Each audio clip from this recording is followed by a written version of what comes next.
इस वीडियो में हम इस कंपोनेंट्स या ऑब्जेक्ट के बारे में डिस्कस करते हैं कि ऑब्जेक्ट कैसे बना है और किस तरीके से इसकी प्रोग्रामिंग की जाएगी सीएनसी मिलिंग पे।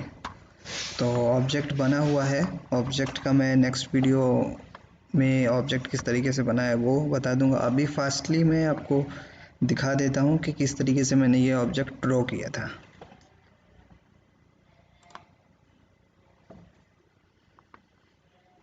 तो ये देख रहे होंगे आप कि पहले मैंने एक बॉक्स ड्रॉ किया है। बॉक्स में दिखाता हूँ, एक रेक्टेंगल ड्रॉ किया है जिसका लेंथ 101.6 है और विड्थ जो है 48.26 है। उसके बाद ये उसे एक्सटेंड किया गया है, एक्सट्रूड किया गया, चैम्फर लगाया गया। फिर जो होल है कहाँ पे है उसको पॉइंट जनरेट करने के बाद फिर यहाँ पे होल बनाया गया है, होल में थ्रेड किया गया है। फिर ये इनर फिलेट किया गया है। तो यहाँ से हम जाते हैं मैन्युफैक्चरिंग में। मैन्युफैक्चरिंग में जाने के बाद अब ये हमारा फाइनल प्रोडक्ट है। फाइनल प्रोडक्ट तो जब हम कोई कंपोनेंट बनाएंगे, ये देख रहे होंगे, तो इसका जब हम, ये अभी रॉ साइज है तो ये एक्स्ट्रा है, तो कितना एक्स्ट्रा है वो हमें यहाँ पे फिल कर देना है। तो पहले मैं स्टॉक लेता हूँ,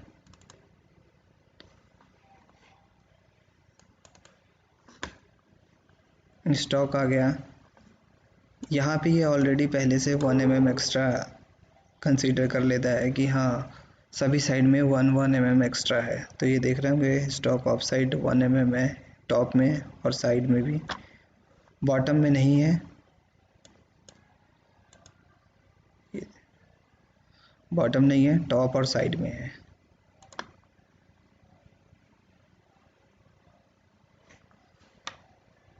तो पहले यदि आपके पास रॉ साइज है तो रॉ साइज जो भी है रॉ मटेरियल का वो आप फिल कर सकते हैं। यदि आपके पास एग्जैक्ट साइज में कंपोनेंट है पहले से मटेरियल, तो यहाँ से हमको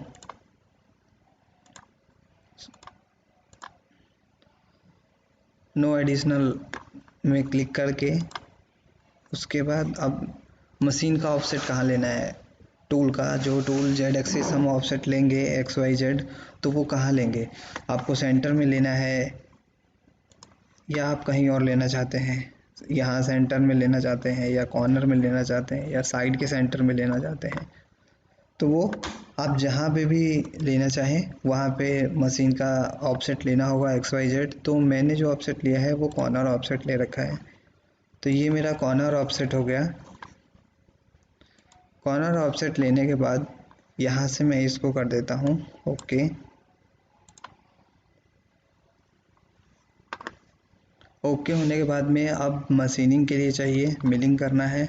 मिलिंग में अब कौन सा ऑपरेशन करना है वो आपको डिसाइड करना होगा। तो मैं यहाँ पे एडेप्टिंग क्लियरिंग लगाता हूँ। ये सरफेस मेरे को, आप इसे भी टच करके ये भी एरिया सेलेक्ट कर सकते हैं और यहाँ से आपको जितना नीचे लेंथ जाना है, डेप्थ जितना जाना है उतना आप वहाँ पे डेप्थ मेज़र कर सकते हैं कि इतना हमें डेप्थ 10 mm नीचे जाना है या 12 mm 15 mm जो भी जाना है। तो आप वो यहाँ पे इनपुट करेंगे डेटा में, वो उसे एग्जीक्यूट करेगा और उतना ही कटिंग करेगा। तो मैं ये टूल पाथ नहीं लेता हूँ, मैं डायरेक्ट नीचे वाला टूल पाथ लेता हूँ। ये टूल पाथ मैंने ले लिया। उसके बाद आप टूल कौन सा यूज़ करना है, तो टूल मुझे 10 mm यूज़ करना है। तो यहाँ से मैं 10 mm ले लेता हूँ।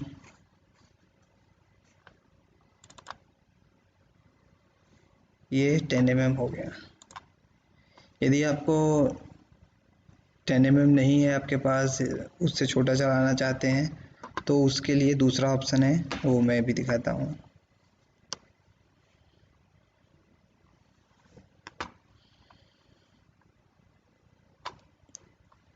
तो यहाँ पे आपको कुछ नहीं करना है। यहाँ पे एडिट पे जाने के बाद क्लिक करें कटर साइज। यहाँ पे डायमीटर आप चेंज कर सकते हैं, कटिंग लेंथ क्या है वो भी आप चेंज कर सकते हैं। तो मैं यहाँ से 17 mm। जैसे आप यहाँ पे क्लिक करेंगे वैसे यहाँ टूल का पोजीशन बताएगा कि कहाँ से लेंथ कहाँ तक मेजर किया जा रहा है, इन बिटवीन कहाँ तक का लेंथ है। तो मैं लेंथ इंक्रीज करता हूँ 45।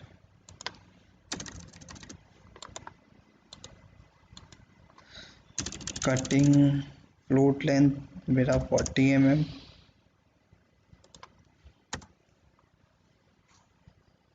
यहाँ से फिर एक्सेप्ट करते हैं आप।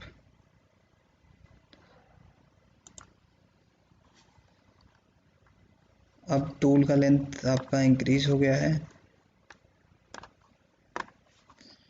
इसके बाद अब यहाँ पे एल्युमिनियम, अब किस मेटल की कटिंग करनी है आपको, तो मेरे को एल्युमिनियम और फिनिश कट लेना है। तो फिनिश के लिए मैंने ये ले लिया। आरपीएम आप सेलेक्ट कर सकते हैं अपने अकॉर्डिंग। तो मैं यहाँ पे 3000 कर देता हूँ या 2800। उसके बाद सरफेस स्पीड आ गया आपका। यहाँ से कटिंग स्पीड यहाँ पे दे रखा, फीड रेट जो है वो 4000 दे रखा है। मैं 4000 नहीं, 150 सफिशेंट। यहाँ से टूल पाथ, ये लिंकिंग पैरामीटर, इसमें आपको कुछ नहीं करना है। प्लंज रेट में आपको चेंजेस कर देना है कि टूल किस तरीके से आके जॉब पे हिट करेगा। तो जो हीटिंग है 50 बहुत है, बाकी कुछ नहीं चेंज करना है। यहाँ पे टूल, यहाँ से ऑफसेट, यहाँ पे क्लियरेंस दे रखा है 50 कि टूल जब अपने होम पोजीशन से आएगा तो 50 mm जॉब से 50 mm ऊपर में आके वो रेस्ट होगा, फिर उसके बाद नीचे आएगा, फिर 5 mm पे रेस्ट हो जाएगा, फिर उसके बाद फिर नीचे आएगा, फिर वहाँ से वो अपना कटिंग करना शुरू करेगा। तो जो हमने दे रखा है, और कटिंग करने के बाद जो टूल ऊपर की ओर लिफ्ट होगा तो रिट्रैक्ट अमाउंट बोलते हैं उसे हम, रिट्रैक्ट हाइट, तो वो हमारा 5 mm है। इसको आप कम कर सकते हैं या ज़्यादा कर सकते हैं। मैं क्लियरेंस हाइट को इंक्रीज़ करता हूँ, क्लियरेंस हाइट में 25 कर देता हूँ। 25 हो गया। रिट्रैक्ट हाइट सेम रहेगा। बॉटम हाइट भी नहीं मेरे को चाहिए क्योंकि मैंने बॉटम ही ऑलरेडी पहले सेलेक्ट किया था, ये जो था। यदि मैं इसको यहाँ पे सेलेक्ट करता, ये वाला ऊपर वाला जो प्रोफाइल था, तो वहाँ पे डेप्थ कितना देना है हमें, तो ये हम इसमें डालते बॉटम हाइट में, माइनस में अमाउंट डालते, प्लस में डालेंगे। अभी यदि मैं प्लस में डालता हूँ तो यहाँ इस सरफेस तक कट नहीं करेगा, इसके ऊपर तक ही कट करेगा। उसके बाद टॉलरेंस, तो टॉलरेंस में 10 माइक्रोन देता हूँ। ऑप्टिकल लोड ये नहीं चाहिए। बोथ साइड कटिंग, मेरे को बोथ साइड कटिंग नहीं करनी है, ये भी नहीं। मिनिमम कट रेडियस 1 mm ठीक है। उसके बाद मल्टीपल डेप्थ में आप इसको कम करेंगे। मैं एक बार में 2.5 दूंगा, 0.25 यहाँ हो गया। उसके बाद स्टॉक में आप नीचे कुछ अमाउंट सेव करना चाहते हैं तो डालिए, नहीं तो आप यहाँ से अनक्लिक करने के बाद नेक्स्ट लिंकिंग पैरामीटर में आ जाएंगे आप। लिंकिंग में यहाँ पे हमको कुछ चेंजेस नहीं करना है, तो ये मैं ओके कर देता हूँ। ओके करने के बाद कुछ मिनट्स का टाइम लगेगा, उसके बाद ये टूल पाथ जनरेट करेगा।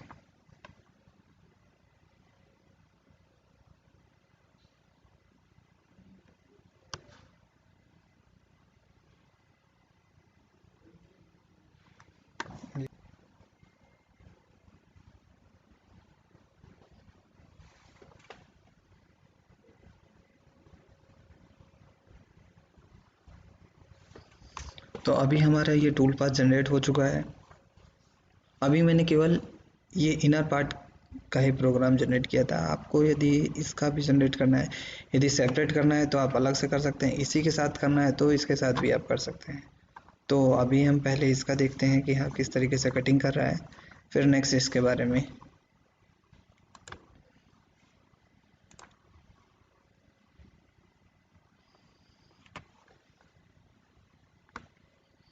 तो ये हमारा ऑब्जेक्ट होगा जो रॉ मटेरियल होगा, जो अकॉर्डिंग टू जॉब ये साइज में होगा।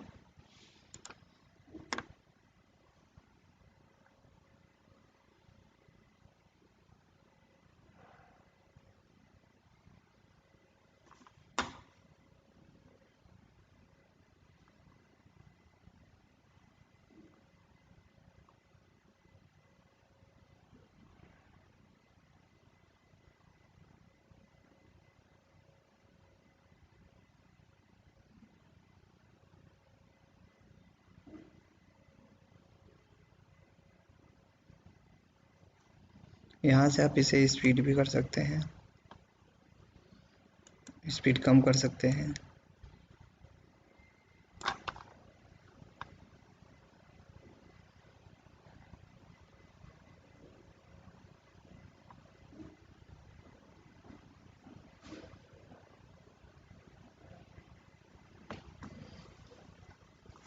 यहाँ पे आप देख रहे होंगे कि यहाँ पे कुछ अमाउंट बचा हुआ है, तो रेडियस जो हमने फिल किया था 1 mm उसको आप कम कर सकते हैं। कम करने के बाद में फिर यहाँ पे ये जो रेडियस है ये कम दिखाई देगा, कम आएगा ही।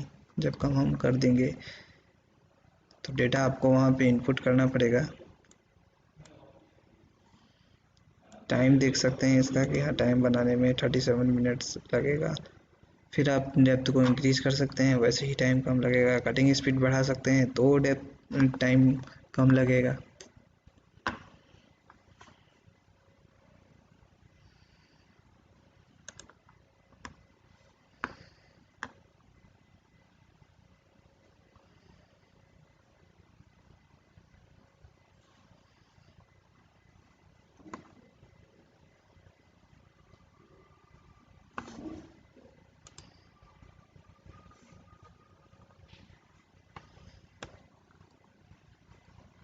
देखिए एग्जैक्ट लाइन पर है।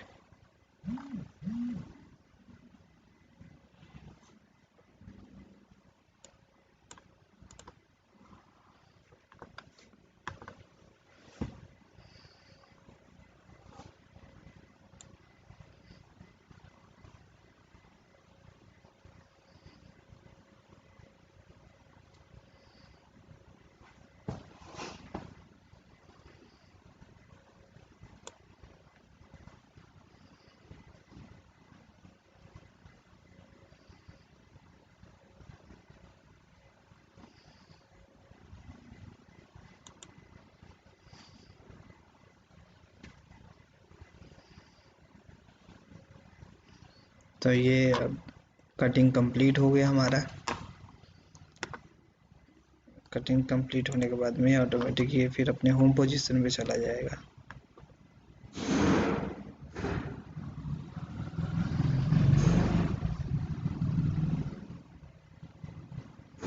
ये हमारा लास्ट पास है।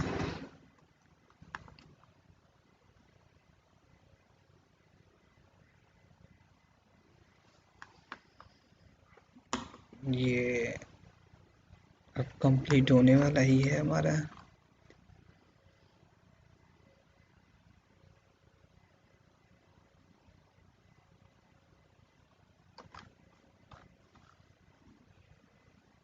कंप्लीट हो गया, ये टूल ऊपर चला गया अपने होम पोजीशन पे।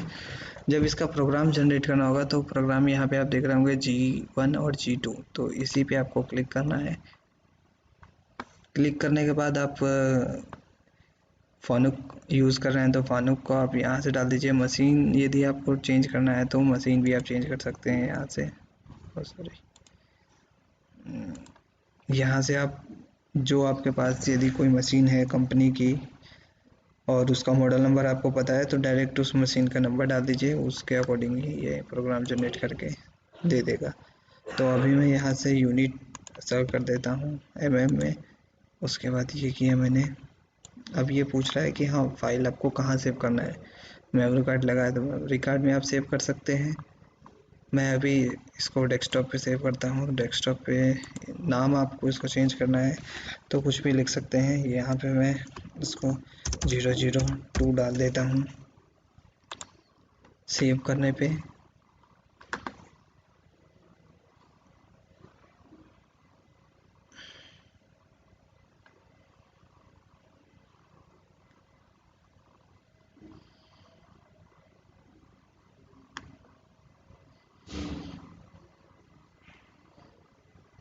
कुछ सेकंड्स का टाइम लगता है।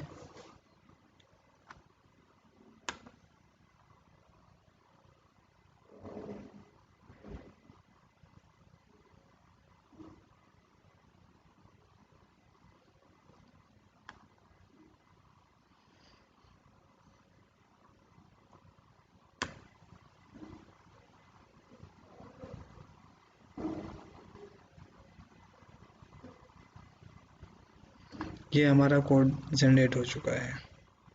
कोड लाइन देखना है आपको कि हाँ कितने लाइंस का प्रोग्राम है तो लेके आना आपको, नीचे लेके आना होगा। काफ़ी लंबा प्रोग्राम है। तो जो आपको एडिट करना है वो यहाँ पे कि टूल आपने कौन सा लगा रखा है तो आपको टूल चेंज करना है। तो मेरे पास जो टूल मैंने मशीन में लगा रखा है वो T1 है।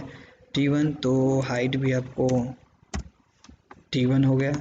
तो ये ऑफसेट लेते समय आप जो टूल है हमारा T1 है तो हाइट भी उसका हमने जो मेज़र किया है वो H1 में मेज़र कर रखा है। यहाँ पे आपको टूल बता देगा टूल डायमीटर की 10 mm का टूल यूज़ हो रहा है। यहाँ से आप इस लाइन्स को रिमूव कर सकते हैं। यहाँ से ये रिमूव कर देना है, ये रिमूव कर देना है। नहीं रिमूव करेंगे तो भी कोई प्रॉब्लम नहीं है और रिमूव कर देते हैं तो भी कोई दिक्कत नहीं है। तो ये है हमारा, ये प्रोग्राम जनरेट हो चुका है। ये कटिंग होने के बाद में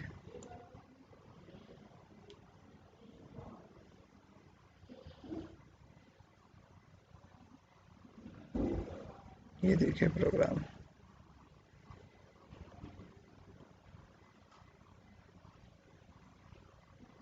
2,73,000 लाइन्स। फिर यहाँ से स्टार्ट होने के बाद में ये लास्ट है हमारा।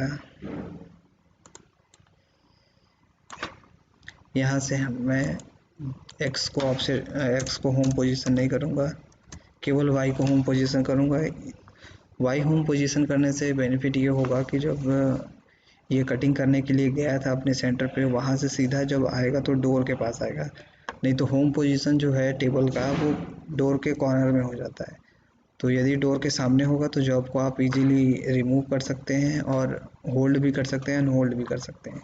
उसके बाद यहाँ से आप सेव कर दीजिए Ctrl+S। उसके बाद यहाँ से डिलीट और आप मशीन में डायरेक्ट प्रोग्राम को रन कर सकते हैं।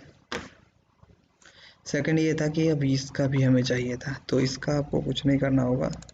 सेम यहाँ जाना है यहाँ पे और इसको भी सेलेक्ट कर लेना है। ओके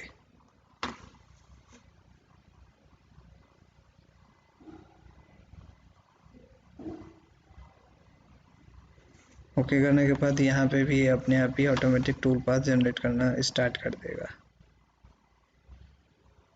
तो टाइम लगेगा थोड़ा इसमें।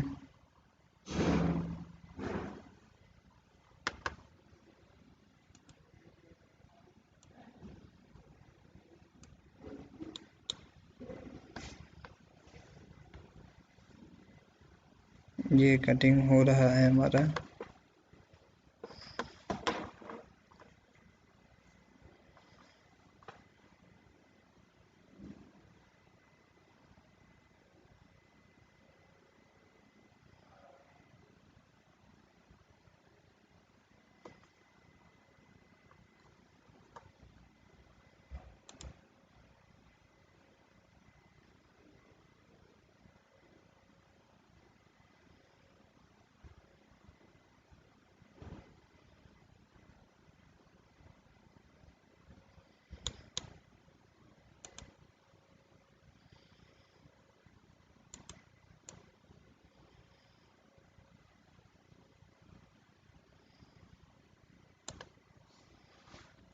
ये हमारा फाइनल पास हो गया। फाइनल पास, ये कटिंग कंप्लीट हो गई। अब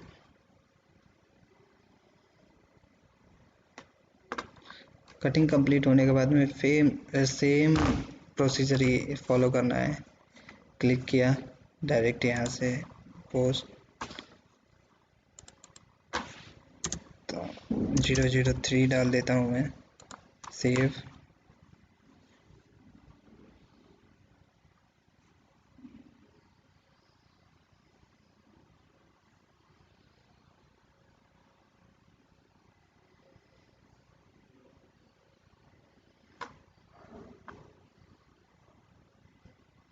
ये प्रोग्राम रेडी है। सेम आपको एडिट इसमें यही करना है कि टूल चेंज कर देना है।